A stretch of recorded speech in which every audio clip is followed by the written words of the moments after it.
আমরা জাতিসংঘ ও আন্তর্জাতিক সম্প্রদায়ের প্রতি জোরালো দাবি জানাচ্ছি।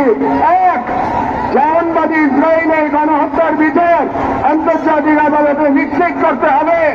দুই, যুদ্ধবিরতি নয়, গণহত্যা বন্ধ কার্যকর ও সম্মিলিত পদক্ষেপ গ্রহণ করতে হবে। তিন, 1967 সালে পূর্ববর্তী ভূমি ফিরিয়ে দেওয়ার জন্য বাধ্যবাধকতা তৈরি করতে হবে। চার, পূর্ব জেরুজালেমকে ফিলিস্তিন রাষ্ট্রের রাজধানী হিসেবে আন্তর্জাতিকভাবে স্বীকৃতি দিতে হবে। এবং পাঁচ, ফিলিস্তিনিদের রাষ্ট্র নিয়ন্ত্রণ, নিরাপত্তা এবং রাষ্ট্রীয় সার্বভৌমত্ব প্রতিষ্ঠার পথ উন্মুক্ত করতে হবে। কারণ এই মুহূর্তে বিশ্ব ব্যবস্থা যে ন্যায়ের মুখোশ পড়ে আছে, গাজার ধ্বংসস্তূপে সেই মুখোশ খসে পড়েছে। আমাদের দ্বিতীয় দাবিগুলো মুসলিম উম্মত নেতৃবৃন্দের প্রতি।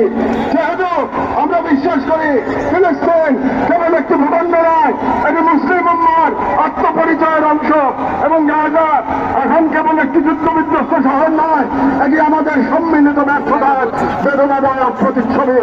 এবং অন্যের প্রতিটি সদস্য, প্রতিটি রাষ্ট্র এবং প্রতিটি নেতৃত্বের উপর দিয়ে অর্পিত সেই আমানত, যে আল্লাহ প্রদত্ত ভ্রাতৃত্ব ও দায়িত্বের সূত্রে আবদ্ধ।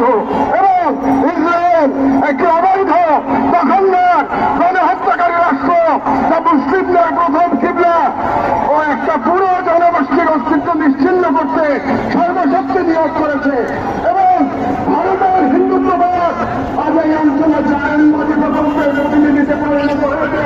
মুসলমানদের বিরুদ্ধে সুপরিকল্পিত নির্যাতন চালিয়ে যাচ্ছে। এবং ভারতের সম্পত্তি ও সম্পত্তি আইনে হস্তক্ষেপের মাধ্যমে মুসলিমদের ধর্মীয় ও ধর্মগুলো রাখবে, যা আমার জন্য একটি স্পষ্ট সতর্কবার্তা। সেহেতু আমরা মুসলিম সরকার ও আইনগত মুসলিম প্রতিনিধিত্বকারী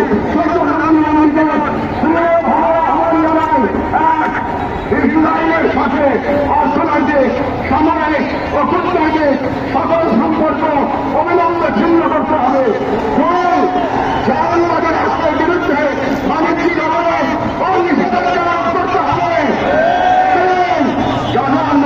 জনগণের পাশে চিকিৎসা, খাদ্য, আবাসন ও প্রতিরক্ষা সহযোগিতা সহ সর্বাত্মক সমাধান বানিয়ে দেওয়া হবে। আন্তর্জাতিক পর্যায়ে ইসরায়েলকে একঘরে করতে সক্রিয় কূটনৈতিক অভিযান শুরু করতে হবে। এবং ভারতের হিন্দুত্ববাদী শাসনের অধীনে মুসলিমদের অধিকার হারান, বিশেষ করে রাষ্ট্রের আগ্রাসনের বিরুদ্ধে ওয়াইসি ও মুসলিম রাষ্ট্রসমূহ